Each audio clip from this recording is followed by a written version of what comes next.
ఆకలితో ఉన్నవాడికి పట్టడన్నం పెడితే నాకు చెందుతుంది అని సాయి మనందరికీ సాయి సచ్చరిత్ర ద్వారా తెలియచెప్తాం అనేది జరిగింది.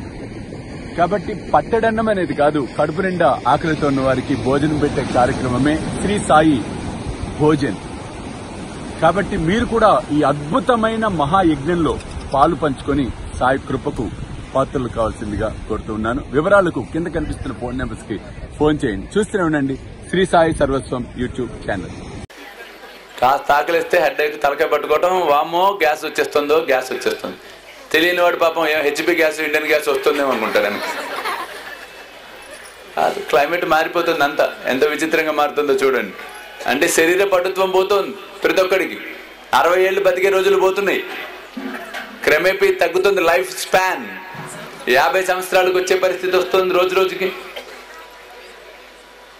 ఎందుకంటే ఒక సబ్బుని రోజుకి ఒకసారి స్నానం చేయడానికి ఉపయోగిస్తే 30 రోజులు వస్తుంది.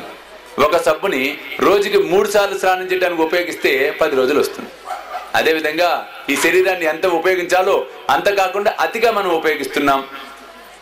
అనవసర విషయాల్లో బుర్రలు పెడుతున్నాం, మానసిక ఆందోళన పడుతున్నాం. తద్వారా మనం సరైన దిశలో దీన్ని ఉపయోగించుకోలేని పరిస్థితి అవుతుంది. ఇక్కడ పుండలీకరావు పరిస్థితి చూసినట్లయితే అందరూ స్టేషన్లో దిగారట, ఆకలేసిందట, వెంటనే ఆలోచన వచ్చింది. అప్పట్లో హోటల్స్, ఫాస్ట్ ఫుడ్లు, పిజ్జా, బర్గర్లు, కర్రీ పఫ్లు ఏం లేవు. మూట తీస్తే అటుకులు ఉన్నాయి, కాస్త కారం అవి ఇవి కలిపిన అటుకులు మిశ్రమంతో ఉన్నవి. సరే ఒక చెరువు గట్టు దగ్గర కూర్చొని కాస్త గబా గబా తిన్నారు, ఆకలి కదా, కడుపులో మంటగా ఉందని తింటే ఇవి ఇంకా మంట పుట్టిస్తున్నాయి కడుపులో, కాస్త కారం ఎక్కువ ఉన్నాయిట. ఏం చేయాలా అని ఆలోచిస్తే ఈ లోపల స్నేహితుడు అన్నాడు, ఏం ఆలోచిస్తావు, కొబ్బరికాయ ఎందుగా పగలు కొట్టేసి ముక్కలు ముక్కలు ఆ కొబ్బరి అన్ని ఇందులో కలుపు, బ్రహ్మాండంగా ఉంటుంది అన్నాడు. ఆకలి మీద ఉన్నారు, ఆకలి మీద ఉంటే అజ్ఞానమే.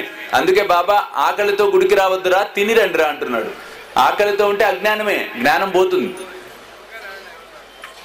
అక్కడ అజ్ఞానం వచ్చేసింది. కథలో చూడండి ఎంత తత్వం ఉందో. అక్కడ అజ్ఞానం పుట్టుకొచ్చింది, కారణం ఆకలి. పుండలీకరావు వెంటనే కొబ్బరికాయ పగలు కొట్టాడు, తినేశారు.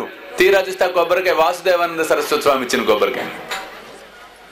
షిరిడీకి వచ్చారు భయపడుతూ, బాబాకు తెలియదులే, చూద్దాం ఏదో ఒకటి చేద్దాంలే, సర్ది చెప్దాం పెద్ద ఆయనకి. నమస్కారం బాబా అన్నారు పుండలీకరావు. ఏదిరా, నా సోదరుడిచ్చిన కొబ్బరికాయ అన్నాడు బాబా. వామ్మో, ఆయనకి తెలిసిపోయిందే. తెలియదు అనుకున్నాను నేను, ఇప్పుడు ఎలా బయటపడాలి ఇందులోంచి? ఇప్పుడు బాబా ఆకలిస్తే కొబ్బరికాయ తినేసే బాబా. కొబ్బరికాయ పగలు కొట్టుకొని తిన్నారా? ఒరే మూర్ఖులారా, అది ఎంత విలువైందో నీకు తెలుసా? అట్లా ఎట్లా చేసావురా అన్నాడు బాబా. బాబా బాబా ఇంకో కొబ్బరికాయ తెచ్చిస్తా బాబా. పాప ఆవేశంలో, టెన్షన్లో, ఇంకొక కొబ్బరికాయ తెస్తావురా, దానితో సరిపడగలిగినటువంటి కొబ్బరికాయ నీ జీవితంలో తేలేవురా అని చెప్పి కాస్త తిట్టాడు బాబా. అందరు ఏడుపు మొహాలు వేసుకుని నించున్నారు బాబా ముందు. ఇక దెబ్బలు తినడానికి సిద్ధం, వీపప్ప చెప్దాం అనుకుంటున్నారు. వెనక్కి తిరిగి నించున్నాం, సతకా పెట్టి కొడతాడేనో ఏయ్ అని. వేలాది మంది సాయి భక్తులు ఎదురు చూస్తూ ఉన్న ఘడియలు మరలా రాబోతూ ఉన్నాయి. స్వామీజీతో షిరిడి యాత్ర సెప్టెంబర్ 5 గురువారం నాడు బయలుదేరతాం. సెప్టెంబర్ 6, 7, 8 షిరిడిలో వేలాది మంది సాయి భక్తులతో ఈసారి ప్రపంచవ్యాప్తంగా ఉన్న సాయి భక్తులందరినీ కూడా మేము ఇన్వైట్ చేస్తున్నాం ఈ గొప్ప కార్యక్రమానికి. కాబట్టి మీరు నాతో రావాలి, ఈ యాత్రలో పాలు పంచుకోవాలి అనుకుంటే త్వరితగతిన కింద కనిపిస్తున్న ఫోన్ నెంబర్స్ కి ఫోన్ చేసి మీ టికెట్స్ రిజర్వ్ చేసుకునే ప్రయత్నం చేయండి.